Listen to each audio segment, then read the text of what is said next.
My husband finally cut ties with his toxic mom and sister after they demanded we. Have you ever had to fight to protect your home from unreasonable demands made by your own family? Dive into the emotional journey of a wife who stood against her mother-in-law and sister-in-law, individuals who not only sought control, but also tried to take away the most precious thing she had, the home she and her husband built together. For continuing the story, tell me which city you're watching from. I want to know how far this video has come. And don't forget to like and subscribe to the channel so I can send you exciting stories like this every day. My in-laws have a very toxic connection with my spouse, and it is beginning to ruin my life. Growing up, my husband was my favorite, the golden child, and my mother-in-law was very close to him. Ethan has informed me that because his father was so busy at work, he and his mother spent a lot of time together. However, I've noticed that his sister Chloe is not treated equally by my mother-in-law. Although I am confident that my mother-in-law loves both of her children, I have repeatedly observed that she prioritizes my husband. I'm sure Chloe felt the same way growing up, which is why my husband has always attempted to fill the void by being a kind elder brother to her and always being there for her. But the truth is that Chloe and my mother-in-law would sometimes behave in such a ridiculous manner that it crossed the line. For example, when we initially started dating, Ethan, a recent college graduate, and my in-laws, including Chloe, shared a house. My in-laws had offered my husband a totally own level so that he could have his own privacy and welcome whomever he pleased. This is why he would occasionally invite me to his home to spend the night with him. However, several times in the morning, Chloe would storm into our room while we were asleep without knocking.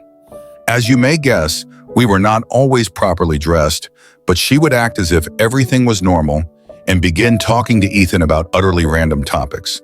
This was very strange for me because I was uncomfortable with her seeing me in my lingerie. Before anyone points out, I absolutely understand that Ethan was living with his family at the time, so I should have expected this. But is knocking on the door before entering really that much to ask? I suppose siblings can be quite close, but she and I didn't know each other very well when Ethan and I first started dating, so I thought it was really rude. Naturally, I spoke with Ethan about it and informed him that I would not be going over unless he installed a lock on his door. He agreed. But as you can guess, Chloe, who attempted to storm into the room the next morning but was unsuccessful, began ranting at us about why the door was locked. She began jiggling and hammering on the door, begging her brother to let her in. Ethan eventually let her in, and she stormed into the room, asking why he had set the lock in the first place. When she recognized me, she pointed to me and began ranting at him, asking if it was because of this skank. I was astonished by how harsh and insulting she sounded. Ethan told Chloe that he wanted to install the door lock, but Chloe was not convinced. She angrily informed him that they were siblings and should not keep any secrets between them. Ethan told her that he had no secrets and that he had put the lock so she wouldn't barge in when we were asleep, which was quite disturbing. Chloe violently flipped her head towards me and exclaimed that it was all my fault, saying that I was interfering with her and her brother. This was too much for me, as I am generally non-confrontational, so I excused myself to visit the restroom. I could hear her yelling, with Ethan attempting to calm her. When she eventually left, Ethan came in to comfort me. He apologized for her actions and informed me that he would speak with her again so she could apologize to me as well. When I arrived the following weekend, Chloe apologized and offered me a pitiful excuse, claiming that she needed to speak with Ethan urgently and so believed it would be good for me to come in. Ethan forcefully asked her not to bother us again, and she agreed sheepishly. Although this issue appeared to be remedied, it was not the only strange conduct she demonstrated towards Ethan. If Ethan and I differed on something, even something as trivial as movies, and Chloe was around, she would begin telling him that he should date someone with comparable likes, meaning that we were unsuitable for each other. Ethan would give her a condemning look, but she would simply smirk. Another episode was Chloe asking me awkward questions about my background in an attempt to delve into my life. Ethan and I had been open about our past since the beginning, but I didn't feel comfortable addressing it with his sister. Regardless of my thoughts, she would ask me questions like, "Why did your ex break up with you? Were you not suitable for him?" Can make remarks like, "My brother's previous girlfriend was far more attractive than you." All of these queries and comments arose when she and I were alone. I began to suspect that she was trying to play a game with me, bringing me down. I initially kept my lips shut, but as the situation progressed, I had enough. One day I responded to her taunting by stating, "I like my ex-boyfriend's family better than Ethan's because he didn't have nosy, overbearing family members." Chloe was taken aback by my reply, which temporarily silenced her. Even though Chloe had a strange relationship with my husband, my mother-in-law was no exception. When I first entered Ethan's life, my mother-in-law ignored me, but once she discovered we were serious, she began acting as if I was attempting to steal her son away. She would purposefully ignore me at dinners and family gatherings, as if I did not exist. Ethan saw this occasionally and tried to talk to her, but she never changed. My mother-in-law once referred to me as stuck-up and spoiled, just because my parents put me to a private school while she was a public school teacher. I also know she tried to talk Ethan out of marrying me, telling him he should look for a better spouse. Fortunately, my spouse did not care about her view and proposed to me nonetheless. My mother-in-law and Chloe were shocked to learn that Ethan had proposed. Both contacted me, telling me that it was a horrible decision and that, because Ethan wouldn't listen to them, I should quit the relationship and return the ring. I found this quite strange and declined, stating that they were crossing a line by asking me to do something like that when I loved Ethan and wanted to spend the rest of my life with him. When they realized they couldn't persuade me, my mother-in-law reluctantly changed her mind, telling me that I should strive to be the best wife for him and care for him in the same manner she did for years.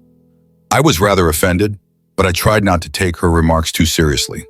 Chloe, on the other hand, accused me of being a gold digger and claimed her brother deserved someone with higher status.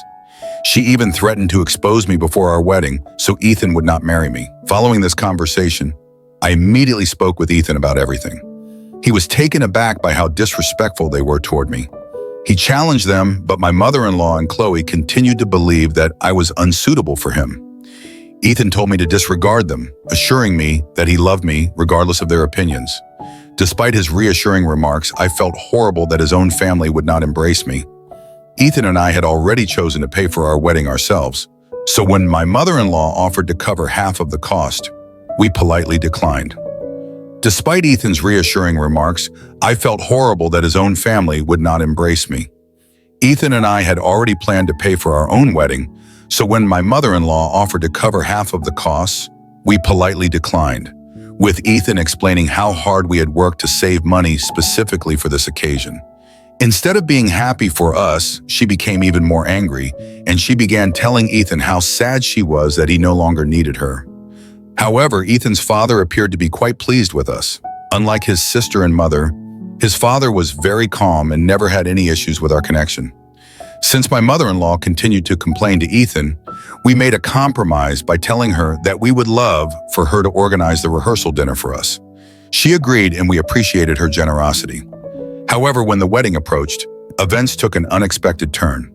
The first instance came when Chloe invited herself to join us for supper, telling Ethan how much she missed him. Ethan and I were living on our own following our engagement, so we assumed she genuinely wanted to spend time with her brother. We agreed, and Ethan asked me directly if I was comfortable with having supper with her. I reluctantly consented, not wanting to be nasty to my soon-to-be sister-in-law.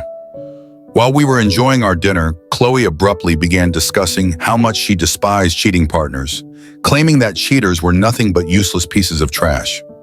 We stared at her, curious about where she was headed with this. Then, out of nowhere, she looked me directly in the eyes and asked how it felt to be a useless piece of trash. My brow furrowed in perplexity as Chloe began to rant, accusing me of having an affair with my coworker Ryan. Ethan, also perplexed, asked her what she meant by saying. Chloe proudly hauled out photos of me and one of my coworkers, waving them around and claiming that she had caught me red-handed. I knew I'd never been unfaithful to Ethan, so I was curious as to why she assumed I was having an affair. Looking through the photos, they appeared to be entirely innocent. It's true that Ryan and I were close coworkers, but only because we started at the same time and helped each other out when we made mistakes, so our manager wouldn't criticize us. Ryan even had a girlfriend, which Ethan knew about. I don't have a lock on my phone, and I've always been open with Ethan about all of my colleagues. Chloe had turned these pleasant moments caught in photographs into something they were not. Evidence of a fictitious affair. In truth, they were far from it. Her false charges irritated me since it was obvious she was attempting to damage my reputation and disrupt my connection with Ethan. Before I could defend myself, Ethan, stunned and plainly upset, moved in to help. He questioned Chloe why she was following me around and photographing me with my coworkers in public places without their permission. When Chloe heard this, she began rationalizing her behavior, claiming she simply wanted to investigate me because I was not of their status, and she was scared I was marrying Ethan to steal his money. Ethan told her unequivocally that her charges were false and that she was creating extra drama out of nothing. He tried to reason with her, telling her to stop spreading lies and attempting to destroy our relationship, but Chloe insisted that Ethan open his eyes to the obvious affair that was going on. I also tried to clarify that we were only co-workers, but Chloe insisted on her charges. As her charges grew more serious, the environment became strained. I had had enough and informed her that I was going to make a police report against her for illegally photographing and stalking me. Her look grew terrified as she inquired whether I was serious. I informed her I had all of the evidence. She had purposely tracked me and took these images without my permission, attempting to slander me with ludicrous lies. Chloe stared at Ethan and then back at me, arguing that she did everything to protect her brother and that it wasn't a big deal. She began imploring Ethan to speak with me, worried that if I filed a complaint, it would jeopardize her profession and future. I strongly told her that she could only save herself at this time. Chloe inquired what I wanted. I assured her I wouldn't pursue the complaint if she kept away from my life. Chloe had no other option for escaping the situation at that point. She looked to her brother for support, but Ethan defended me, telling her that she should be grateful I was willing to let it go because what she had done was clearly wrong. Chloe reluctantly agreed to stay away from me, and we have not spoken since that day. Ethan still has a relationship with her, but she has never spoken to me again. The second incident occurred shortly before our wedding, at the rehearsal dinner. My mother-in-law, who had insisted on planning the meal, rebuffed our offer of assistance in any manner. She told us that she would take care of everything. However, when we arrived, it was evident that the preparations were far from what we had anticipated. The rehearsal dinner had plastic tablecloths on picnic tables and chilly Mexican food. My mother-in-law was upset throughout dinner, which marred the festive atmosphere. She drank excessively and began behaving inappropriately with the guests, repeatedly stating how she couldn't wait for the wedding to end and how stressful it had been, despite the fact that she had not contributed monetarily or assisted with the planning. Eventually, my father-in-law became irate and escorted her away. Chloe attempted to excuse her mother's actions, but my father-in-law refused to listen. As you might guess, the entire affair was a fiasco, and I began to worry that both my mother-in-law and Chloe would wreck the wedding the next day. That night, Ethan and I had our first disagreement. I informed him strongly that he needed to uninvite Chloe and his mother because based on their actions, they would surely try to overshadow us at the wedding. My husband angrily protested, promising me that his father would be present and would not allow them to get away with it. Frustrated, I promised that if he didn't uninvite them, there would be no wedding the following day. Ethan was plainly taken aback by my demand, and even knowing how extreme I sounded, I was concerned about what they might do. I did not want to be embarrassed again in front of my family and friends on our wedding day. Ethan definitely lacked firm boundaries, but I hoped that this ultimatum would make him realize how much his family was interfering with our relationship. Thankfully, Ethan understood and made the proper decision. He called his father early in the morning to inform him that his mother and sister were uninvited. Mark didn't appear startled and promised Ethan that he'd make sure my mother-in-law and Chloe didn't show up there unexpectedly. Shortly after our chat with Mark, my mother-in-law, she and Chloe began contacting Ethan constantly, apparently trying to persuade him to let them attend the wedding. However, Ethan forcefully told them that he did not feel comfortable having them there because of how they had treated me throughout our relationship. Hearing this, my mother-in-law began accusing me of being a terrible influence and interfering with her relationship with her son. Chloe attempted to argue with him, but Ethan was certain in his decision. I felt horrible that Mark couldn't attend our wedding because of his wife and children. I even felt sorry about issuing the ultimatum, but all of my remorse vanished when I discovered from some of Ethan's cousins that Chloe and my mother-in-law had intended to wear white dresses to our wedding. The cousins informed me that in their family WhatsApp group, which only had female members, Chloe had encouraged the others to wear white as well, stating there was no reason for the bride to be the only one. I was astounded by how low they would go just to hurt me. After knowing this, I was relieved they hadn't been invited. Ethan missed his family, but he could see where I was coming from. Overall, we had a lovely wedding, and no one tried to outdo us. Since that day, my mother-in-law and Chloe have stopped talking to me entirely, which I am absolutely okay with. They only invited Ethan around for dinner or special events, which didn't bother me at all. Mark, on the other hand, was always kind to me, and we stayed in touch over the years. Ethan and I painstakingly saved money and finally purchased a new home this year. It was our first home, and we were overjoyed to own something so meaningful. Ethan's parents and Chloe did come to visit for a modest housewarming celebration, but I went to see my parents and spent time with my family instead. Now, to the major point, my mother-in-law contacted me unexpectedly last month. This was really surprising because Mom and I hadn't spoken since the day I married Ethan. Surprisingly, she casually inquired about my well-being and life circumstances. I was taken aback by her unexpected interest, but I responded pleasantly. Then she questioned how it felt to live in such a spacious house with only Ethan and myself. Her remarks stung since Ethan and I had been trying to conceive for a long time, but were unable to do so owing to infertility concerns. Ethan and I had mourned the thought of never having children, but we gradually accepted it. When I first got the news, I informed Ethan that he wanted to marry someone else and have children. He could divorce me, but Ethan had always stayed by me, assuring me that it was fine to be childless as long as we had each other. Our families were aware of this, so my mother-in-law's comment was very painful. She then told me Chloe was pregnant again. I was astonished because this would be her 6th child. Ethan had told me how her husband was unemployed and did not believe in using contraception, which resulted in these accidental pregnancies. Chloe's boyfriend was the embodiment of laziness, doing nothing around the house to aid her or the kids. I've heard from Ethan that he treats Chloe like a personal maid. He never pays any bills in the house. Chloe works many part-time jobs, while he spends the entire day gaming. Regardless of how much everyone has talked to her, Chloe never breaks up with him. My mother-in-law then went on to add that because Chloe could no longer afford to work during her pregnancy, she thought Ethan and I should give up our apartment because it was too big for a childless couple like us. I was caught aback by her demand and struggled to find words. I inquired whether she was joking, but my mother-in-law responded that she was serious, that Chloe and her husband deserved to live in a larger house. However, because she did not have enough space in her own home to accommodate them, she invited them to come in with us. The weight of her news weighed in the air as I fought to my composure in the midst of the emotional storm. I emphasized to her that this was our house, which we were still paying for, and the idea of someone else moving in without our permission was intrusive and ludicrous. However, my mother-in-law said that she had already spoken with Ethan, who had allegedly consented to this. This was strange because Ethan and I were always open with each other, and I knew he would have told me if he had agreed to let his sister and her family stay with us. I firmly told my mother-in-law that because the house belonged to both me and Ethan, he couldn't grant permission without my agreement. No one was allowed to reside here unless both of us agreed. To reach a solution, I told her that I would be pleased to accommodate Chloe and her husband for a few days if they wished, but that they could not stay permanently. My mother-in-law, on the other hand, began yelling, arguing that as a responsible daughter-in-law, I was required to make room for Chloe and her husband.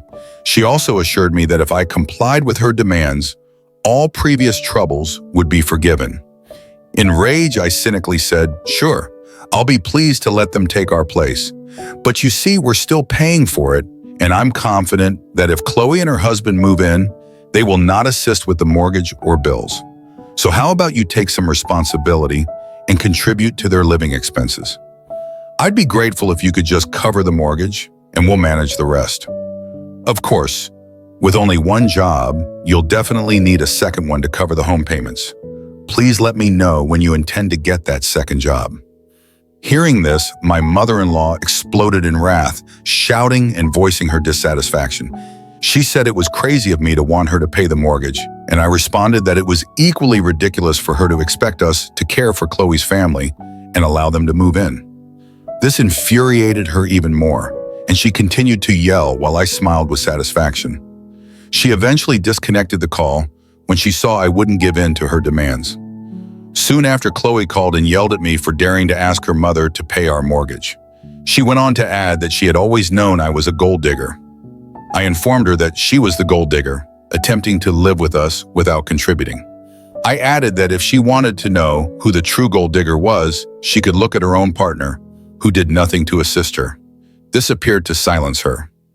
I firmly told Chloe that she could argue with me all she wanted, but I would never let her family into our home unless they agreed to help with the mortgage. She accused me of being cruel and putting money before family. The tables had turned, and I was relieved at the thought of sticking up for myself and refusing to back down, taking control of my home. However, I feel a little awful thinking about my ex-husband, and I'm here on Reddit wondering if what I've done makes me the villain. Update 1. Thank you to everyone who has expressed their support. To answer the most crucial question that everyone keeps asking, why would my mother-in-law demand such a stupid thing of us? It's because she has always been so entitled. Clearly, my husband has tolerated this charade for far too long, and he and I need to sit down and have a serious discussion about it. It's heartbreaking how my mother-in-law can lie about her own kid in order to get her way. My sister-in-law is a pawn in her game, doing whatever her mother-in-law wishes because my mother-in-law has always favored my husband. Chloe simply listens to what her mother says in the hopes of garnering favor as well. In this situation, Chloe stood to benefit because she could rely on us to pay her expenses and care for her children, while her useless husband did nothing. I'm waiting for my spouse to return from his business trip so we can discuss. I do not want to discuss this over the phone since it is too important. Update 2. It's been 3 days since I last updated. As I indicated earlier, I was waiting for my husband to return. When he returned, we finally sat down and talked. I told him how his mother had called and demanded that we give up our house to his sister and her family. Ethan was definitely taken aback, so I gave him the whole story. He subsequently said that he had no idea about any of it. Prior to his journey, his mother had only told him that his sister was pregnant. That was all he knew about the situation, and he had no idea his mother would make such unreasonable demands. I informed him forcefully that I expected him to speak with his mother and deal with the matter because I couldn't bear his family anymore. He agreed. Ethan confronted his mother and questioned why she had lied to me about him. When caught red-handed, my mother-in-law attempted to backtrack, claiming that she had not actually lied. She said that she knew Ethan would have no objections to his sister staying with us. So she took matters into her own hands and approached me personally. Ethan stopped her off and questioned why she thought he would be fine with Chloe and her entire family coming in. My mother-in-law explained that because Ethan and Chloe were close, he would naturally want to support her by allowing her family to come in. Hearing this, I closed my eyes in disgust, but remained silent, allowing Ethan to handle his mother. Ethan then firmly told her that he was not going to let Chloe, her unemployed husband, and their 6 children move in with us. He also stated that she had no authority to compel us to take care of them. My mother-in-law started yelling, stating Chloe desperately needed aid at this time. But Ethan informed her it was not our job, and if she wanted to help, she could care for Chloe herself. My mother-in-law then said that Mark didn't want them in their small house, although we lived in a larger house and could easily help out. She even had the audacity to suggest that, since I was childless, assisting Chloe's children would make me feel fulfilled. My eyes widened with surprise, but for the first time, I noticed Ethan's face shift color. He raged at her, stating she had no right to say such rude things about me and couldn't use it to compel me to care for Chloe's children. Ethan went on to say that Mark didn't want anything to do with Chloe since she had turned into a childbirthing machine and that he was over both of them. My mother-in-law tried to backtrack again, but Ethan would not have it. He informed her that he had done his best to keep a positive connection with them, even after they had repeatedly disrespected me, but he couldn't take it any longer. My mother-in-law begged him, but Ethan assured her that this was our home and I was his wife. Anyone that offended me disrespected him as well, and they did not deserve to be in his life. Ethan ended the call with those final words. Since then, he has not spoken with Chloe or his mother. Mark summoned Ethan to speak, and after hearing the entire story, he understood why Ethan had made such a severe move. Mark apologized to me on behalf of his wife, but I informed him that it was not his responsibility. Update 3.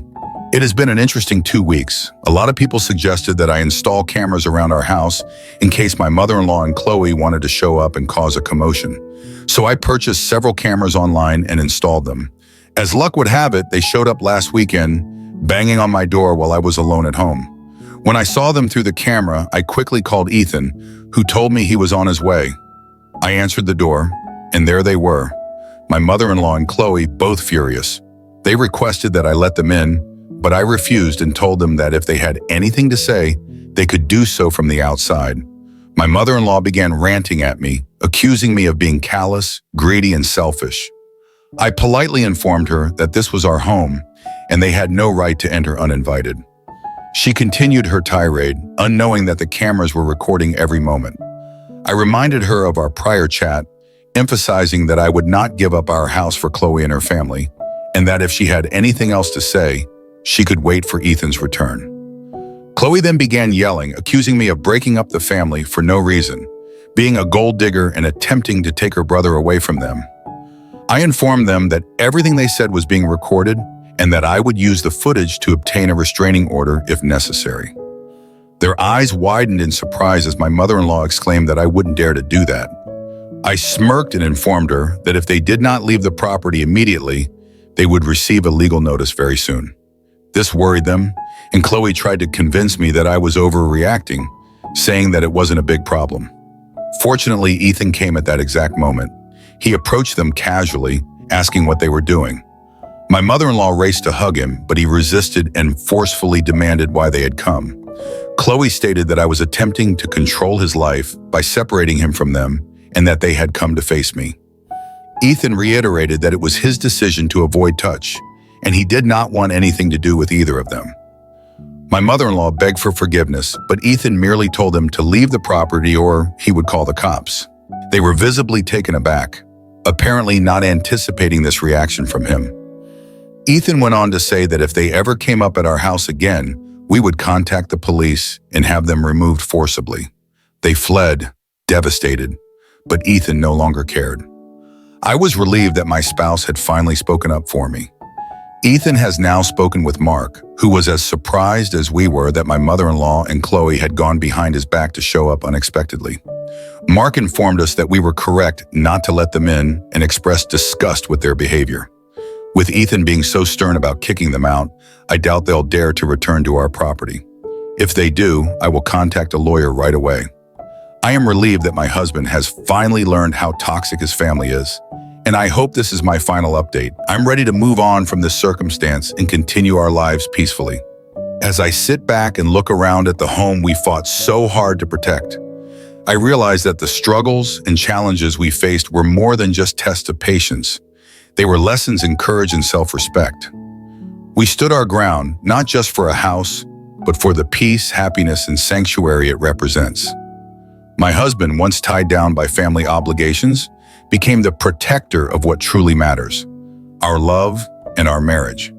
The pain and emotional wounds inflicted by my mother-in-law and sister-in-law have now become a source of strength, teaching us to cherish the life we've built together. I hope our story serves as a reminder that standing up for yourself and setting boundaries is not selfish. It's a powerful act of love for yourself and the people who matter most. If you're facing similar struggles with family dynamics, remember that you deserve love and respect. Don't be afraid to establish boundaries and protect your happiness. Thank you for following our story. If you enjoyed this content, please hit the subscribe button and turn on the notification bell to stay updated with more heartfelt stories like this. I can't wait to see you again as we continue sharing emotional and inspiring journeys.